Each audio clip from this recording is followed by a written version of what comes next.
ಆಶೀರ್ವಾದದ ಮಾರ್ಗ. ಜೆ. ಶ್ಯಾಮ್ ಜೆಬೆದುರೆ. ಅಧ್ಯಾಯ 3. ಏನನ್ನು ಕೊಡಬೇಕು? ಅಂಥ ಭಾಗ್ಯವನ್ನು ಕೊಟ್ಟ ಯೇಸುವಿಗೆ ಬದಲಾಗಿ ಏನನ್ನು ಕೊಡಲಿ? ನನ್ನ ಪೂರ್ಣ ಶಕ್ತಿಯಿಂದ ಆತನ ನಾಮವನ್ನು ಸ್ತುತಿಸಿ ಹಾಡಿ ಕೊಂಡಾಡುತ್ತೇನೆ. ದಾವೀದ ರಾಜನು ಕರ್ತನು ತನಗೆ ಮಾಡಿದ ಎಲ್ಲ ಉಪಕಾರಗಳು ನೆನೆಸಿ ಧ್ಯಾನಿಸಿ ಅವನ ಹೃದಯಾಂತರದಿಂದ ಕೃತಜ್ಞತೆಯಿಂದ ವಂದಿಸುತ್ತಾ ಯೆಹೋವನ ಮಹೋಪಕಾರಗಳಿಗೆ ಬದಲೇನು ಮಾಡಲಿ? ರಕ್ಷಣಾ ಪಾತ್ರೆಯನ್ನು ತೆಗೆದುಕೊಂಡು ಕರ್ತನ ನಾಮವನ್ನು ಪ್ರಖ್ಯಾತಿಪಡಿಸುವೆನು ಎನ್ನುತ್ತಾನೆ. ಕೀರ್ತನೆ 116:12. ಹೌದು, ನಿಜವಾಗಿಯೂ ಕರ್ತನು ಮಾಡಿದ ಉಪಕಾರಗಳೆಲ್ಲವನ್ನು ನೆನೆಸುವಾಗ ನಾವು ಆತನಿಗೆ ಮಾಡುವ ಕಾರ್ಯ ಯಾವುದು? ನಿನ್ನ ಪ್ರೀತಿಗೆ ಬದಲಾಗಿ ನಾನೇನು ಕೊಡಲಿ? ನನ್ನನ್ನೇ ನಿನಗೆ ಸಮರ್ಪಿಸುವೆನು. 100 ವರ್ಷಗಳ ಹಿಂದೆ ಲ್ಯಾಟಿನ್ ಭಾಷೆಯಲ್ಲಿ ಸತ್ಯವೇದವನ್ನು ಬರೆದ ಭಕ್ತನಾದ ಜೆರೋಮಿ ಒಂದು ದಿನ ಕ್ರಿಸ್ತನ ಪ್ರೀತಿಯನ್ನು ಧ್ಯಾನಿಸುತ್ತಲೇ ಇದ್ದನು. ಆಗ ದಿಢೀರೆಂದು ದೂರದಿಂದ ಕ್ರಿಸ್ತನು ಒಬ್ಬ ಬಾಲಕನಾಗಿ ಅವರ ಕಡೆಗೆ ನಡೆದು ಬರುವುದನ್ನು ಕಂಡರು. ಅವರ ಹೃದಯವೆಲ್ಲ ಪರವಶಗೊಂಡಿತು. ನನ್ನ ಪ್ರೀತಿಯ ಯೇಸು ಬಾಲಕ, ನನ್ನ ಪೂರ್ಣ ಹೃದಯದೊಂದಿಗೆ ಬೇರೆ ಕಾಣಿಕೆಯನ್ನು ನಿನಗೆ ಕೊಡಲು ಇಷ್ಟಪಡುತ್ತೇನೆ, ನಿನಗೇನು ಬೇಕು ಎಂದು ಕೇಳಿದರಂತೆ. ಅದಕ್ಕೆ ಯೇಸು, ಎಲ್ಲವೂ ನನಗಿದೆ. ಆಕಾಶವು ಭೂಮಿಯು ನನ್ನದೇ, ಬೆಳ್ಳಿ ಬಂಗಾರವೆಲ್ಲ ನನ್ನದು, ಸಕಲ ಪ್ರಾಣಿ ಪಕ್ಷಿ ಮೃಗ ಜೀವಿಗಳೆಲ್ಲ ನನ್ನದು, ನನಗೇನು ಬೇಡ ಎಂದನಂತೆ. ಆ ಭಕ್ತನಿಗಾದರೂ ಯೇಸುವನ್ನು ಬರೀ ಕೈಯಲ್ಲಿ ಹಾಗೆಯೇ ಕಳುಹಿಸುವುದಕ್ಕೆ ಇಷ್ಟವಿಲ್ಲ. ನಾನು ನಿನ್ನನ್ನು ಅತ್ಯಧಿಕವಾಗಿ ಪ್ರೀತಿಸುತ್ತೇನೆ. ನನ್ನ ಪ್ರೀತಿಯು ಹೇಗಾದರೂ ಪ್ರಕಟಿಸಬೇಕು. ನನ್ನ ಕೈಯಿಂದ ಏನನ್ನಾದರೂ ನಿನಗೆ ಕೊಡಲೇಬೇಕು ಎಂದು ಅಂಗಲಾಚಿದರಂತೆ. ಬಾಲಕನಾದ ಯೇಸು ಅವರನ್ನೇ ದೃಷ್ಟಿಸಿ ನೋಡಿ, ನೀನು ನಿನ್ನನ್ನು ಪ್ರೀತಿಸುವುದಾದರೆ ನಿನ್ನ ಪಾಪಗಳನ್ನು ನನಗೆ ಕೊಡು, ನಿನ್ನ ಚಿಂತೆಗಳನ್ನು ನನಗೆ ಕೊಡು, ನಿನ್ನ ಅವಿಧೇಯತ್ವವನ್ನು ನನಗೆ ಕೊಡು, ನಿನ್ನ ತುಟಿಗಳಿಂದ ಆಡುವ ಕೆಟ್ಟ ಮಾತುಗಳನ್ನು ಬಿಡು. ನಾನು ಅವೆಲ್ಲವನ್ನು ಶಿಲುಬೆಯಲ್ಲಿ ಹೊರುತ್ತೇನೆ, ನನ್ನ ರಕ್ತವನ್ನು ಸುರಿಸಿ ನಿನಗಾಗಿ ಸಾಯುತ್ತೇನೆ ಎಂದನಂತೆ. ಈ ಮಾತುಗಳು ಜೆರೆಮಿಯ ಹೃದಯವನ್ನು ಒಡೆಯಿತು. ಅವರು ಬಿಕ್ಕಿ ಬಿಕ್ಕಿ ಅತ್ತರು. ನಾನು ಕ್ರಿಸ್ತನಿಗೆ ಕೊಡುವ ಬಹುಮಾನವೇನು ಎಂಬುದನ್ನು ನೆನೆಸಿ ಅತ್ತರು. ಕಣ್ಣೀರನ್ನು ಅಡಗಿಸುವುದು ಅವರಿಂದ ಆಗದೇ ಹೋಯಿತು. ದೇವ ಮಗುವೆ, ನೀನು ಕರ್ತನಿಗೆ ಏನಾದರೂ ಕೊಡಬೇಕೆಂದು ಇಚ್ಛಿಸುವೆಯಾದರೆ ಅದನ್ನು ಕೊಡುವುದಕ್ಕೆ ಮೊದಲು ನಿನ್ನನ್ನು ಪರಿಪೂರ್ಣವಾಗಿ ಕರ್ತನಿಗೆ ಅರ್ಪಿಸಿ, ಕರ್ತನಿಗೆ ಇಷ್ಟವಿಲ್ಲದ ಕಾರ್ಯಗಳು, ಅಶುದ್ಧವಾದ ಜೀವಿತ, ಪಾಪದ ಮಾರ್ಗಗಳು, ದುಷ್ಟ ಆಲೋಚನೆಗಳು, ಚಿಂತೆಗಳು ಎಲ್ಲವನ್ನು ತೊರೆದು ಬಿಟ್ಟು ಆತನ ರಕ್ತದಿಂದ ತೊಳೆದುಕೋ. ಶುದ್ಧೀಕರಿಸಲ್ಪಟ್ಟ ಹೃದಯದಿಂದ ನೀನು ಕೊಡುವ ಕಾಣಿಕೆ ಆತನನ್ನು ಸಂತೋಷಗೊಳಿಸುತ್ತದೆ. ಈ ಮುಂದಿನ ಅಧ್ಯಾಯದಲ್ಲಿ ನಾವು ಕರ್ತನಿಗೆ ಏನನ್ನು ಕೊಡಬಹುದು ಎನ್ನುವುದನ್ನು ಕುರಿತು ಧ್ಯಾನಿಸೋಣವೇ? 1. ಆತ್ಮ, ಪ್ರಾಣ, ಶರೀರ. ನಮ್ಮ ಆತ್ಮ, ಪ್ರಾಣ, ಶರೀರ ಎಲ್ಲವೂ ಕರ್ತನದು. ಆತನೇ ನಮ್ಮನ್ನು ಸೃಷ್ಟಿಸಿದನು. ಆತನ ಶಕ್ತಿಯುತವಾದ ಕರಗಳಿಂದಲೇ ನಮ್ಮನ್ನು ರೂಪಿಸಿದನು. ತಾಯಿಯ ಗರ್ಭದಲ್ಲಿಯೇ ನಮ್ಮನ್ನು ಸೃಷ್ಟಿಸಿದನು. ನಮ್ಮನ್ನು ಸಂಪೂರ್ಣವಾಗಿ ಆತನ ಕೈಗಳಲ್ಲಿ ಒಪ್ಪಿಸಿಕೊಡುವುದು ನಮ್ಮ ಕರ್ತವ್ಯವಾಗಿದೆ. ಅಪೊಸ್ತಲನಾದ ಪೌಲನು ಹೀಗೆ ಬರೆಯುತ್ತಾನೆ, ಸಹೋದರರೇ, ನೀವು ನಿಮ್ಮ ದೇಹಗಳನ್ನು ದೇವರಿಗೂ ಮೀಸಲಾಗಿಯೂ ಮೆಚ್ಚುಗೆಯಾಗಿಯೂ ಇರುವ ಸಜೀವ ಯಜ್ಞವಾಗಿ ಅರ್ಪಿಸಿರಿ. ಇದೇ ನಿಮ್ಮ ವಿವೇಕಪೂರ್ವಕವಾದ ಆರಾಧನೆಯು. ರೋಮಾಪುರ 12:1. ನೀವು ಸತ್ತರೊಳಗಿಂದ ಜೀವಿತರಾಗಿರಲಾರಿರಿ. ನಿಮ್ಮನ್ನು ದೇವರಿಗೆ ಒಪ್ಪಿಸಿಕೊಟ್ಟು ನಿಮ್ಮ ಅಂಗಗಳನ್ನು ನೀತಿ ಕೃತ್ಯಗಳನ್ನು ನಡೆಸುವ ಸಾಧನಗಳನ್ನಾಗಿ ಆತನಿಗೆ ಅರ್ಪಿಸಿರಿ. ರೋಮಾಪುರ 6:13. ಮೆಕೆದೋನ್ಯ ಸಭೆಯವರನ್ನು ಕುರಿತು ಪೌಲನು ಬರೆಯುತ್ತಾನೆ, ನಾವು ನೆನೆಸಿದ ಪ್ರಕಾರವಾಗಿ ಅವರು ಕೊಡದೆ ಮೊದಲು ತಮ್ಮನ್ನೇ ಕರ್ತನಿಗೆ ಒಪ್ಪಿಸಿಕೊಟ್ಟರು. ಅನಂತರ ದೇವರ ಚಿತ್ತಾನುಸಾರವಾಗಿ ನಮಗೂ ತಮ್ಮನ್ನು ಒಪ್ಪಿಸಿದರು. 2 ಕೊರಿಂಥ 8:5 ಎಂದು ಹೇಳುತ್ತಾನೆ. ನಾವು ನಮ್ಮ ಸ್ವಂತ ಸೊತ್ತಲ್ಲ, ನಾವು ಕರ್ತನವರು. ನಾವು ಬದುಕಿದರೆ ಕರ್ತನಿಗಾಗಿ ಬದುಕುತ್ತೇವೆ, ಸತ್ತರೆ ಕರ್ತನಿಗಾಗಿ ಸಾಯುತ್ತೇವೆ. ರೋಮಾಪುರ 14:8. ಒಂದು ಸಾರಿ ಓರಲ್ ರಾಬರ್ಟ್ನವರು ಪ್ರಸಂಗ ಮಾಡುವಾಗ ಒಂದು ಮಾತನ್ನು ತಿರುಗಿ ಹೇಳಿದರು. ಅದು ವಿಶ್ವಾಸದ ಅರಿಕೆ. ನಾನು ಕರ್ತನಿಗೆ ಸ್ವಂತವಾದವನು, ನಾನು ಕರ್ತನ ಸೊತ್ತು. ಸೈತಾನನೇ, ನಿನ್ನ ಕೈಯನ್ನು ದೇವರ ಮಗನಾಗಿರುವ ನನ್ನ ಮೇಲೆ ಇಡಲಾಗದು ಎಂದು ಸೈತಾನನ ನೋಡಿ ಪದೇ ವಿಶ್ವಾಸದಿಂದ ಹೇಳುವುದಾದರೆ ಅವನು ಓಡಿ ಹೋಗುತ್ತಾನೆ ಎಂದು ಪ್ರಸಂಗಿಸಿದರು.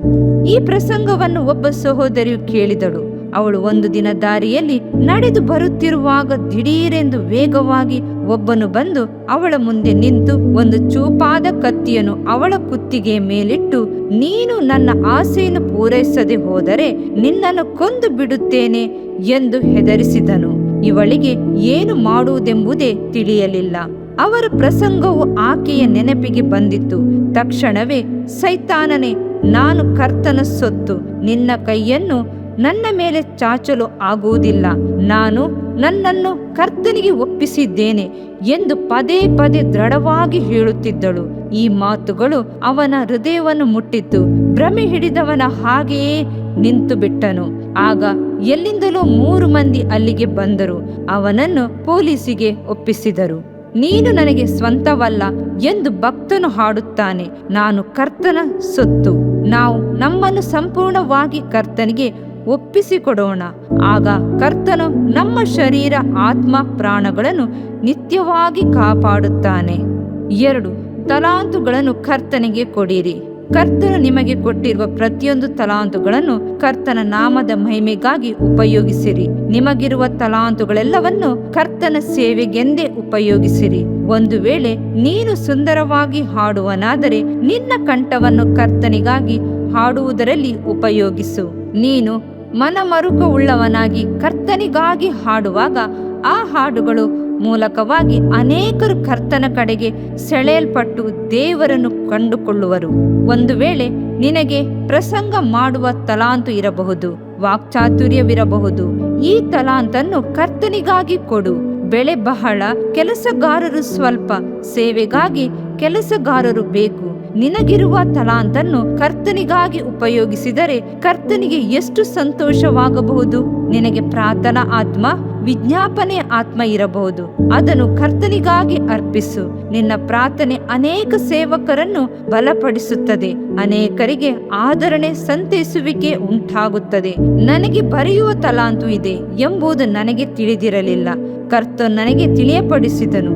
ಕಲ್ವಾರಿಯ ಪ್ರೀತಿಯನ್ನು ಕುರಿತು ಬರೆಯಲಾರೆಯಾ ಎಂದು ಕರ್ತನು ನನ್ನ ಹೃದಯದ ಅಂತರಾಳದಲ್ಲಿ ಮಾತನಾಡಿದಾಗ ನನ್ನ ಪೆನ್ನನ್ನು ತೆಗೆದು ಕಲ್ವಾರಿಯ ಗುಡ್ಡಕ್ಕೆ ನೇರವಾಗಿ ಎತ್ತಿ ಹಿಡಿದು, ದೇವರೇ, ನಿನ್ನ ರಕ್ತವನ್ನು ಇದರಲ್ಲಿ ತುಂಬಿಕೊಡು. ನಿನ್ನ ಶಕ್ತಿ, ನಿನ್ನ ಮಹಿಮೆ, ನಿನ್ನ ತೇಜಸ್ಸು, ಇದನ್ನು ನಾನು ಬರೆಯಬೇಕು ಎಂದು ನಾನು ಬೇಡಿಕೊಂಡಾಗ ಕರ್ತನು ತನ್ನ ಜ್ಞಾನದಿಂದ ನನ್ನನ್ನು ತುಂಬಿಸಿದನು. ಈಗ 650ಕ್ಕೂ ಮೇಲ್ಪಟ್ಟು ಪುಸ್ತಕಗಳನ್ನು ಬರೆಯಲು ದೇವರು ನನಗೆ ಸಹಾಯ ಮಾಡಿದ್ದಾನೆ. ಹಲ್ಲೆಲೂಯಾ. ದೇವ ಮಗುವೆ, ಕರ್ತನು ನಿನಗೆ ಕೊಟ್ಟಿರುವ ತಲಾಂತು ಯಾವುದು? ನನಗೆ ಯಾವ ತಲಾಂತು ಇಲ್ಲ ಎಂದು ಹೇಳಬೇಡ. ತಲಾಂತನ್ನು ಕೊಡದೆ ಕರ್ತನು ಯಾರನ್ನು ಸೃಷ್ಟಿಸಿಲ್ಲ.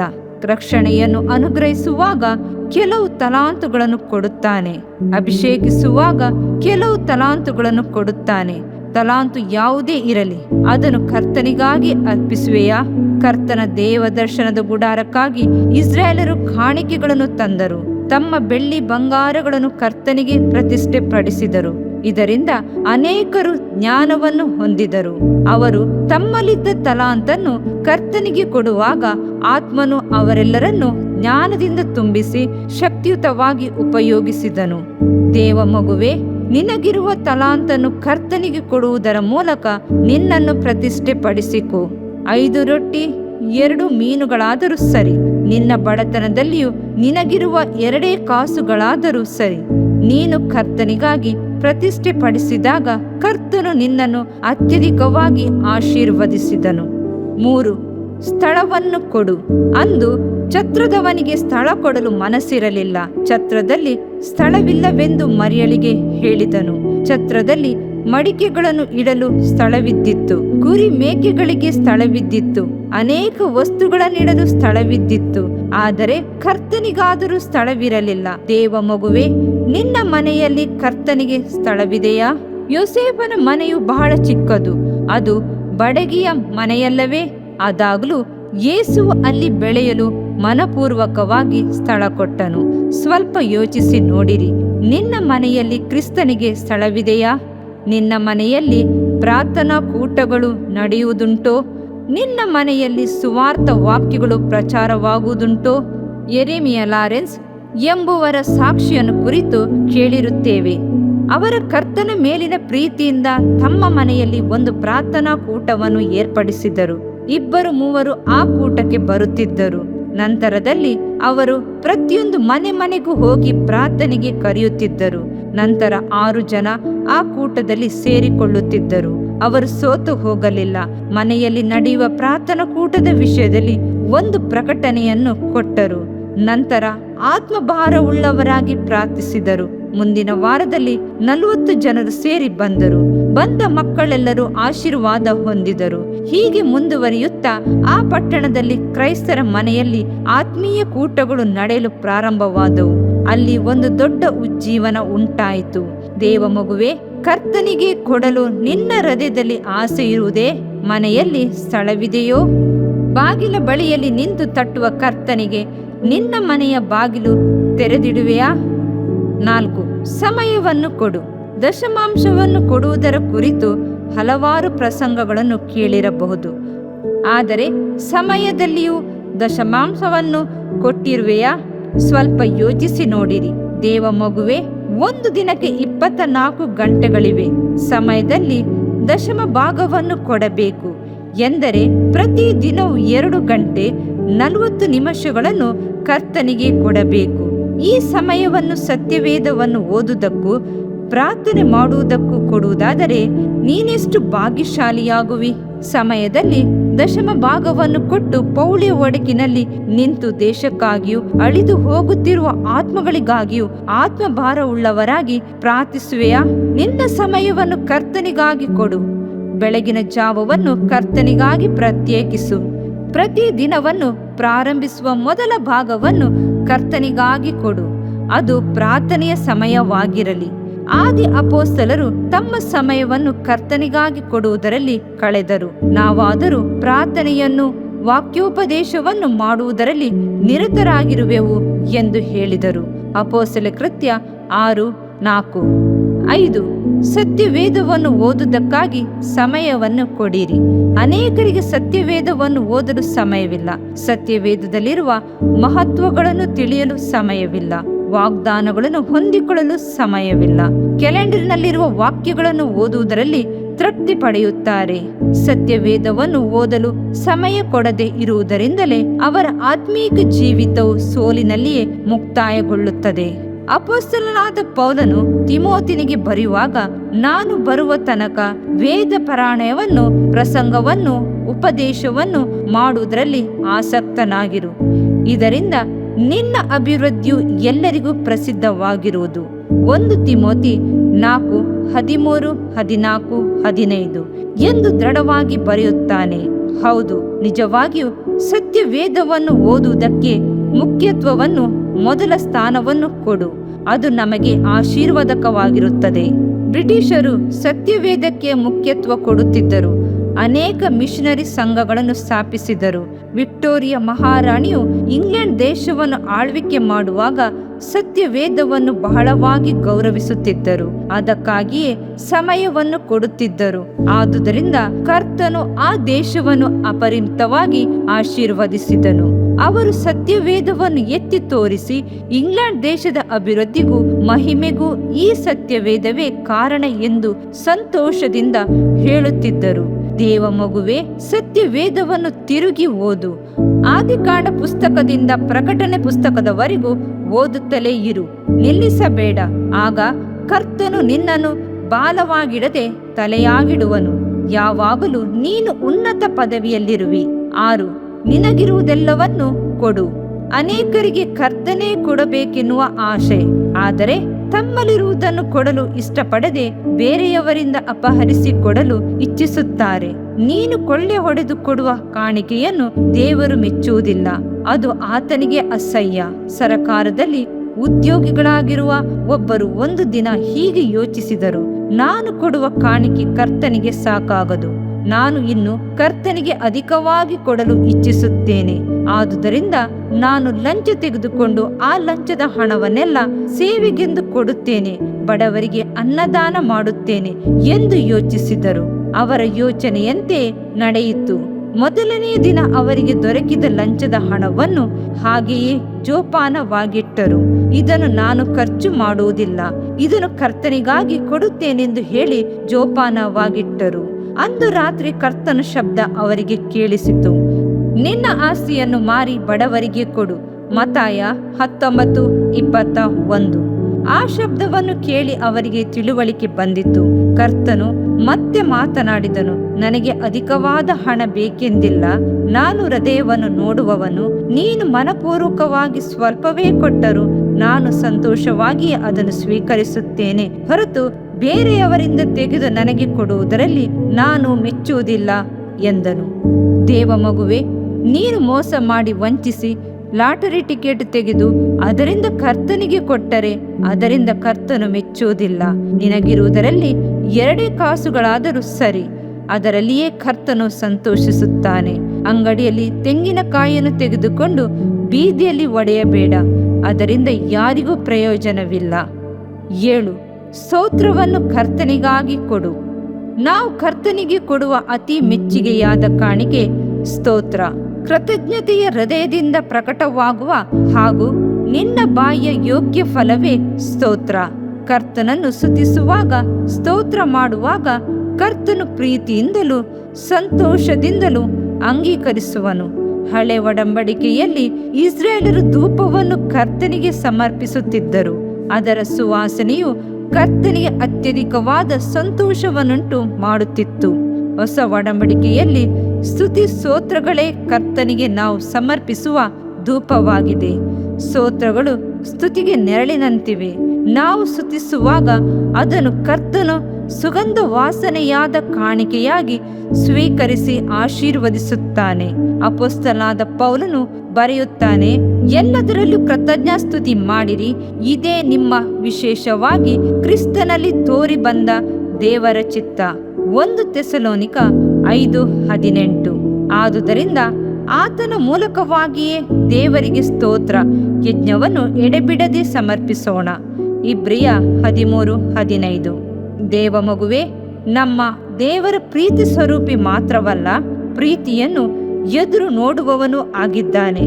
ನೀನು ಆತನನ್ನು ಸ್ತುತಿಸಲಾರೆಯಾ, ಸ್ತೋತ್ರ ಮಾಡಲಾರೆಯಾ ಎಂದು ಆತುರದಿಂದ ಎದುರು ನೋಡುತ್ತಾನೆ.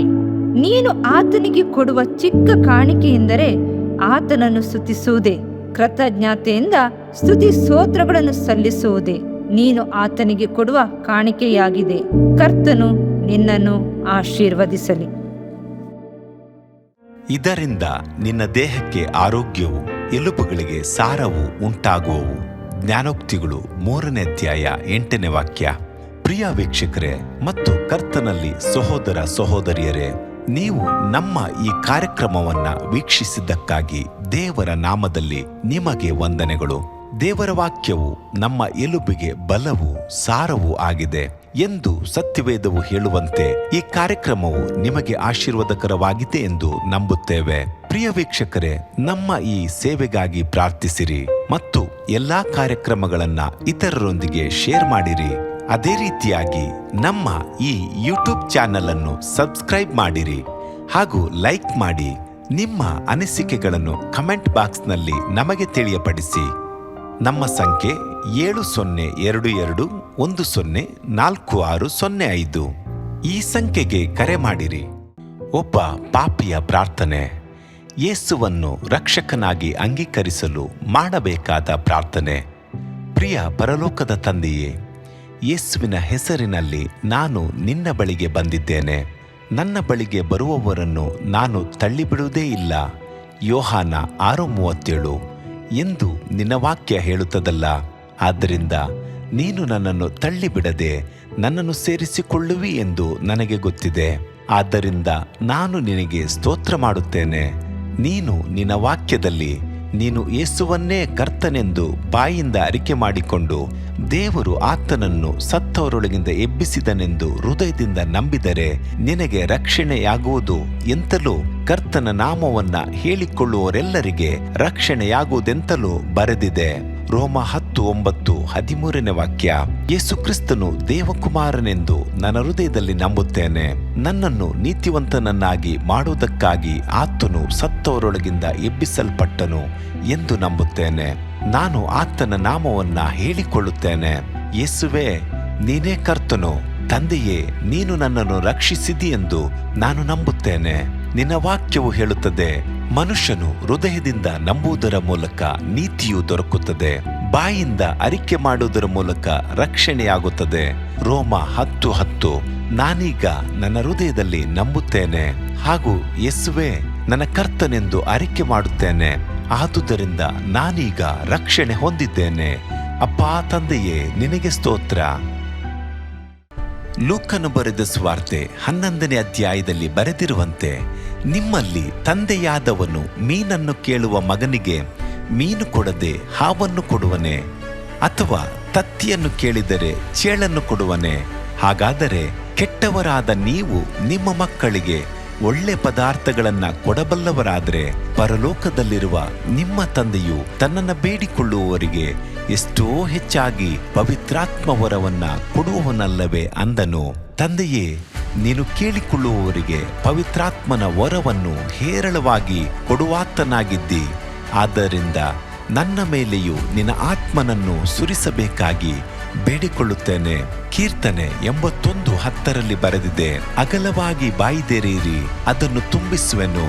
ಕರ್ತನೇ, ನನ್ನನ್ನು ಪವಿತ್ರಾತ್ಮನಿಂದ ತುಂಬಿದಂತ ನೀನು ನನ್ನನ್ನು ಅನ್ಯ ಭಾಷೆಯ ವರದಿಂದಲೂ ತುಂಬುವವನಾಗಿದ್ದಿ ಎಂದು ನಂಬುತ್ತೇನೆ. ಅದರಂತೆ ನಾನು ನನ್ನ ಬಾಯಿಯನ್ನು ತೆರೆದು ನಿನ್ನ ಸ್ತೋತ್ರ ಮಾಡುವಾಗ ಅನ್ಯ ಭಾಷೆಯ ಅಭಿಷೇಕದಿಂದ ನನ್ನನ್ನು ತುಂಬುವವನಾಗಿದ್ದಿ ಎಂದು ನಂಬುತ್ತೇನೆ. ಈಗ ನೀವು ನಿಮ್ಮ ಬಾಯಿಯನ್ನು ತೆರೆದು ಮಾತನಾಡುವಾಗ ಪವಿತ್ರಾತ್ಮನು ನಿಮ್ಮ ಬಾಯಿಯನ್ನು ತನ್ನ ಭಾಷೆಯಿಂದ ತುಂಬುವವನಾಗಿದ್ದಾನೆ. ಇದು ದೇವರ ಭಾಷೆಯಾಗಿದೆ. ಈ ಅಭಿಷೇಕವನ್ನ ಹೊಂದಿಕೊಳ್ಳಲು ನೀವು ನಿಮ್ಮ ಸ್ವರವನ್ನ ಉಪಯೋಗಿಸಬೇಕು. ಅದರಿಂದ ನೀವು ನಿಮ್ಮ ಬಾಯನ್ನು ತೆರೆದು ದೇವರಿಗೆ ಸ್ತೋತ್ರ ಮಾಡುವಾಗ ದೇವರು ನಿಮ್ಮನ್ನು ಅನ್ಯ ಭಾಷೆಯ ವರದಿಂದ ತುಂಬುವವನಾಗಿದ್ದಾನೆ. ಪ್ರಿಯರೇ, ಈಗ ನೀವು ಪವಿತ್ರಾತ್ಮನಿಂದ ತುಂಬಲ್ಪಟ್ಟ ಆತನ ಪ್ರಿಯ ಮಕ್ಕಳಾಗಿದ್ದೀರಿ. ದೇವರ ನಾಮಕ್ಕೆ ಸ್ತೋತ್ರವಾಗಲಿ.